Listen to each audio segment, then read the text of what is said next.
کہ جب انسان اس طرح کا رویہ اختیار کرتا ہے تو قرآن مجید نے اسے بھی بیان کیا، فرمایا ارأیت من اتخذ الہہ ہواہ، کیا آپ نے اس شخص کو دیکھا ہے جس نے اپنے نفس کی خواہش کو ہی اپنا خدا بنا لیا؟ ارأیت، کیا آپ نے دیکھا ہے من اتخذ الہہ ہواہ، اس شخص کو دیکھا ہے جس نے خواہش نفس کو ہی خدا مان لیا؟ نبی پاک صلی اللہ تعالی علیہ وسلم نے ارشاد فرمایا آسمان کے سائے کے نیچے اللہ کے سوا پوجے جانے والے معبودوں میں سے سب سے سنگین اللہ کے نزدیک وہ معبود ہے جو لوگ اپنے نفس کی خواہش کو معبود بنا کے پوجتے ہیں۔ رب کہتا ہے انہوں نے اللہ کے مقابلے میں معبود بنا لیا۔ کس کو؟ نفس کی خواہش کو۔ ایک طرف اللہ کا حکم ہے، ایک طرف نفس کی خواہش ہے، چلتے کس طرف ہیں؟ رب کہتا ہے انہوں نے نفس کی خواہش کو اپنا معبود بنا لیا، اللہ کا حکم نہیں مانتے۔ میں آپ سے ایک بات پوچھتا ہوں، جنازے کو بھی نماز ہی کہتے ہو نا؟ اس کا پورا نام کیا ہے؟ وہ بھی نماز ہے، اور فجر والی بھی نماز ہے۔ کتنا دوڑ رہا ہے بندہ، محلے کا ایک علاقے کا ایک بااثر آدمی انتقال کر گیا، دوڑ رہا ہے، چھٹی لی ہے، بھاگا آیا ہے، جلدی سے وضو کیا، جنازہ پڑھنا ہے، لمبا چوڑا رش ہو گیا، صفیں گنی نہیں جا رہی، سر گنے نہیں جا رہے۔ یہ کس لیے آئے؟ کہتے ہیں نماز پڑھنے ہیں جنازے کی۔ اگر تو آئے ہو نماز پڑھنے تو فجر بھی نماز ہی ہے، ظہر بھی نماز ہے، عصر بھی نماز ہے، مغرب عشاء بھی۔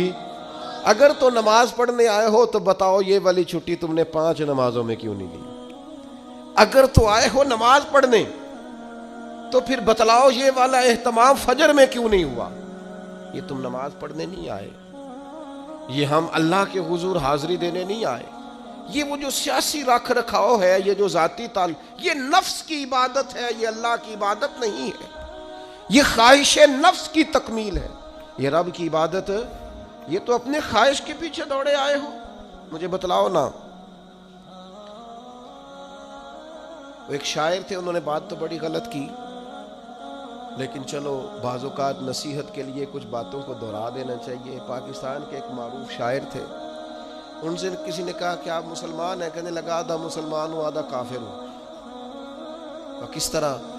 کہنے لگا اسلام کے اندر خنزیر بھی حرام ہے اور شراب بھی حرام ہے، لیکن میں خنزیر نہیں کھاتا، شراب پی لیتا ہوں، معاذ اللہ ثم معاذ۔ کہنے لگا خنزیر سے مجھے نفرت ہے، شراب میں چھپ کے کئی کونے میں جا کے پیتا ہوں، تو آدھا مسلمان ہوا نا۔ کہ اگر تو میں دین کا حکم سمجھ کے نفرت کروں تو پھر جتنی خنزیر سے کروں اتنی شراب سے بھی کروں۔ تو کسی نے اس پر تنقید کرنی چاہیے تو اس نے کہا ٹھہر جا ذرا سن، جس طرح شراب حرام ہے، جس طرح جوا حرام ہے، جس طرح خنزیر حرام ہے، ملاوٹ بھی تو اسی طرح ہی حرام ہے، حرام مال بھی تو اسی طرح ہی حرام ہے۔ یہ کیسی تمہارے نفس کی خواہش ہے کہ خنزیر نہیں کھاتے؟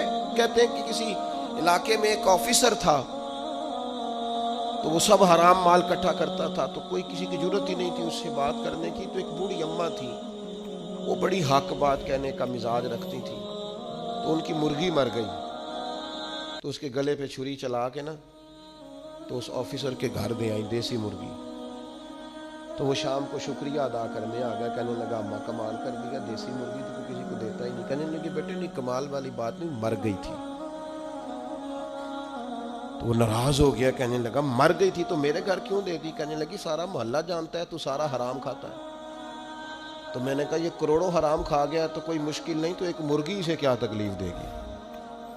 تو اللہ نے اس کے دل میں بات ڈالی، اس کو اثر ہوا، وہ رونے لگا، کہنے لگا بات تو ٹھیک کر رہی، کروڑوں روپیہ حرام کا آئے تو وہ چونکہ نفس پسند کر رہا ہے تو وہ ٹھیک ہے، اور ایک مرغی صرف چھری نہیں چل سکی، مر گئی، تو اس سے الٹی آ رہی ہے، کہہ رہی ہے کیا مطلب ہے اس کا؟ وہ ہمارے ایک دوست ہیں، وہ کہتے ہیں ہمارے زمانے میں لوگ اس طرح کے پرہیزگار ہیں کہ ایک شخص کو ایک نیا جوتا مل گیا کہیں گرا ہوا، اس نے اس کا مالک ڈھونڈنا شروع کیا. کسی کا نیا جوتا گر گیا سڑک پہ تو ڈھونڈتا رہا, ایک پیر تھا, ڈھونڈتا رہا وہ کس کا ہے بھائی, کس کا ہے. تھوڑی دیر آگے جا کے اسے اس کا دوسرا پیر بھی مل گیا. پھر اس نے مالک ڈھونڈنا چھوڑ دیا. پہلے وہ نیک تھا کیونکہ ایک جوتا تھا نا, پہن نہیں سکتا تھا. جیسے ہی اسے اتنی تکلیف کی بات ہے امت مسلمہ, نفس کی خواہش کو خدا بنا لیا, جو تیری طبیعت میں آئے. ویسے ماں باپ کو تو وقت نہیں دے سکا. ویسے اگر تجھے کہا جائے کہ ماں باپ کی طرف سے کسی یتیم بچے کا خرچہ اٹھا لے, وہ تو نہیں اٹھا سکتا. تیرے ماں باپ چلے گئے, ان کی وجہ سے تو کسی غریب بہن بھائی سے تعاون کر تاکہ ماں باپ خوش ہو, یہ سال ثواب, وہ تو نہیں کر سکتا. دیکھے چیلم پہ 50 پکیں گے, جو کہ پتہ چلے نا برادری کو کہ جناب نے چیلم کیا. یہ نفس کی خواہش کو خدا بنا لے. سیاسی افطاریاں ہو رہی ہیں, کسی کی نیت پر شک نہیں, اچھی نیت سے لوگ افطاری کراتے ہوں گے, لیکن وہ گھروں کا بھی تو ہمیں پتہ ہے نا کہ جہاں لوگ آٹا بھی اس لیے تھوڑا پکاتے ہیں کہ کل بھی اس کی ضرورت ہے. وہ محلے کے گھر نظر نہیں آتے. افطاری کے لیے ایک سجن بلایا جو پہلے کروڑ پتی, اور بلایا کہاں سے, لاہور سے, اسلام آباد سے, فیصل آباد, تو جو تیرے ارد گرد تھے. نفس کی خواہش کو خدا بنا لیا. بندہ مومن کی یہ شان نہیں ہے. جب ہم اللہ تعالیٰ کی عبادت کریں گے, آپ کو پتہ ہے انبیاء کرام علیہ السلام کو لوگوں نے کیوں شہید کر دیا؟ انبیاء کرام کی لوگوں نے کیوں نافرمانی کی؟ اللہ کے رسول تو معصوم ہیں, کسی شخص سے کوئی مطالبہ نہیں کرتے تھے. نبی تو خالصتاً دائی بن کر اور تڑپ لے کر اللہ کے بندوں کو رب کی طرف بلاتا ہے. کیوں نہیں مانی لوگوں نے بات انبیاء کی؟ حضرت لوط علیہ السلام کی بات اس لیے نہیں مانی کہ وہ ہم جنس پرستی سے, لواطت سے روکتے تھے. کیوں لوگوں نے نافرمانی کی حضرت ابراہیم علیہ السلام کی کہ وہ کفر اور شرک سے روکتے تھے؟ کیوں لوگوں نے نافرمانی کی معاذ اللہ نبی پاک علیہ السلام کی کہ حضور فرماتے تھے کوئی بڑا چھوٹا نہیں. کیوں سردار بنے ہوئے ہو تم؟ کیوں غریبوں کا خون چوستے ہو؟ کیوں برادری ازم کے نام پر تکبر کرتے ہو؟ لوگ نافرمان ہو گئے. ہم کیا کرتے ہیں, جیسے ہی ہمارے نفس کی خواہش کو چوٹ لگتی ہے ہم فوری طور پر مخالف ہو جاتے ہیں. میں نے تو کیونکہ چھوٹا سا میرا تجربہ ہے, بہت ساری باتیں تو میں کرنا بھی نہیں چاہتا. میں نے تو دیکھا ہے مرید, شاگرد, عقیدت مند, پیار کرنے والا, اس نے بھی ایک دائرہ بنایا ہوا ہے. وہ کہتا ہے کہ مجھے حکم تو دیا جائے, کسی چیز سے روکا نہ جائے. اگر کسی جگہ سے آپ نے کسی کو مرشد ہی مان لیا ہے تو پھر تو وہ آپ کو ایسا حکم بھی دے جو بالکل طبیعت کے خلاف ہے تو آپ یہ سمجھے دوائی کڑوی ہے, اس میں شفا جلدی ہوگی, لیکن اس بات کے لیے تیار نہیں ہے. وہ ایک مزاج ہے, ایک مرضی کی طبیعت ہے, اس کے مطابق. آپ دیکھیے نا قرآن مجید ارشاد فرماتا ہے کہ یہ جو تھے نا قریش مکہ, یہ حاجیوں کو پانی پلاتے تھے, کعبے کے متولی تھے, ساری باتیں مانتے تھے, لیکن کلمہ پڑھنے کو تیار نہیں تھے. اللہ کریم نے قرآن مجید میں فرمایا تم نے حاجیوں کو پانی پلانا اور کعبے کی خدمت کرنا اس کے برابر سمجھ لیا ہے کہ یہ کہا جائے کہ میں اللہ اور آخرت پر ایمان لایا, اور تمہیں یہ پانی پلانا بھی تب بھی نفع دے گا جب اللہ اور اس کے رسول کو مانو گے.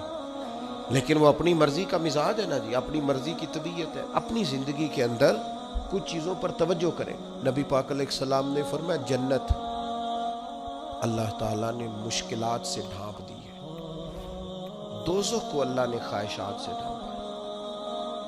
اپنی زندگی میں اپنی خواہشات پر توجہ دیں.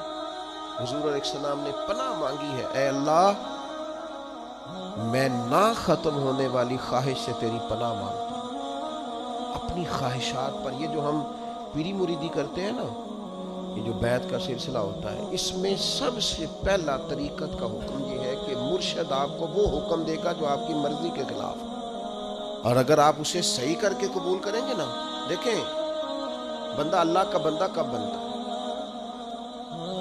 اللہ کا بندہ تب بنتا ہے جتنا مزہ اسے نیند میں آتا ہے نا, اگر اتنا ہی مزہ اسے فجر کے وقت نیند چھوڑنے کا ہے نا, پھر وہ رب کا بندہ ہے. اتنے مزے سے ہی وہ اٹھے جتنا مزہ اسے روٹی کھانے کا آتا ہے نا,